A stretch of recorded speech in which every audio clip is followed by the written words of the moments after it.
Bob Hutchins was born in 1925 at New Rock on the Dimmock Road, just outside the Kempley village boundary. His grandfather kept the Beecham Arms, where Bob's father occasionally helped out, and he bought Folly Farm when Lord Beecham auctioned his Kempley holdings, but he later swapped it for Green Farm, from which Green Villa gets its name. Bob still recalls his excitement as a very small boy, watching one job on the farm when the threshing machine separated the harvested wheat into grain and straw.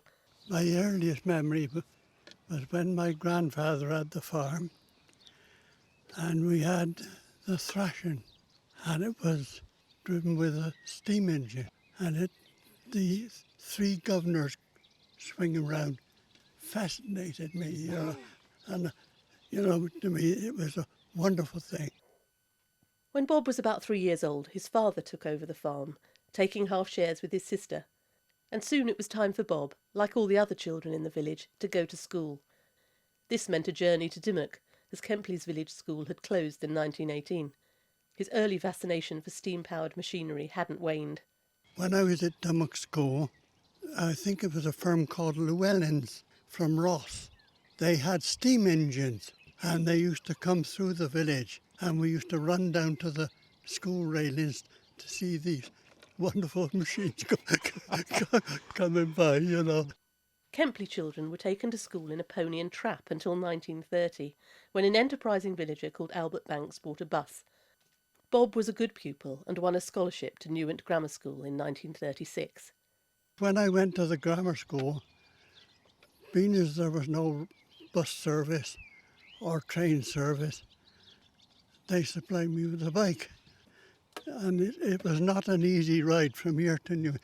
And when you got your satchel full of homework and whatnot, you was glad of any lift. Of course, the milk lorries used to be up here, and if I was lucky, one of the drivers would come and put me back on top of the churns and give me a lift home, you see. But for Bob, an academic career was not to be. 5 days after my 14th birthday, the war started. I was 14 on the 29th of August, 1939. My father, being a qualified registered slaughterman, because that was his trade originally, he had the chance of a job at the slaughterhouse at Gloucester for the Ministry of Food. It meant that he wanted somebody on the farm, and he took me out of school then to work on the farm. Farming was hard and heavy graft for a lad barely in his teens, and the only mechanical help for the heavy work came not with wheels or the steam power that he loved as a child, but with 4 legs. One of my first jobs was chain wiring with a pair of horses. Hardly anybody had tractors in those days, it was all horses. I think we finished up with 3 horses we got, They were wonderful animals, really. The one we inherited from my grandfather, and she was a proper darling, And the other one was a lovely mare, she was. But when we were horse hoeing, well, her head was in the right road, but her back end was in the other way. So we didn't tend to use her for that.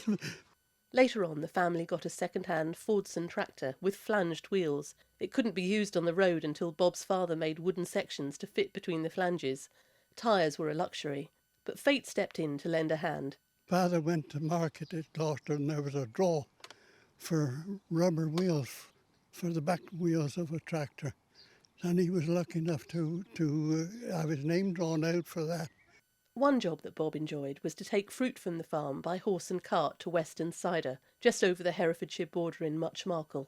The West family, whose son Fred was later to become one of Britain's most notorious serial killers, lived en route, and Fred's mother used to stop Bob and ask him for cooking apples.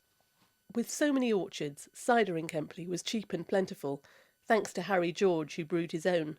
And for Bob it was a staple part of lunch when working in the fields, kept cool under the hay until it helped wash down hunks of bread from Fortey's bakery and a lump of strong cheese. After the war, Bob started doing delivery work, including a paper round on a push bike. In 1947 he started a milk round based around Dimmock and Kempley and gradually built it up to cover Marcle, Bromsbury, Gauzeley, Newent and parts of Ledbury.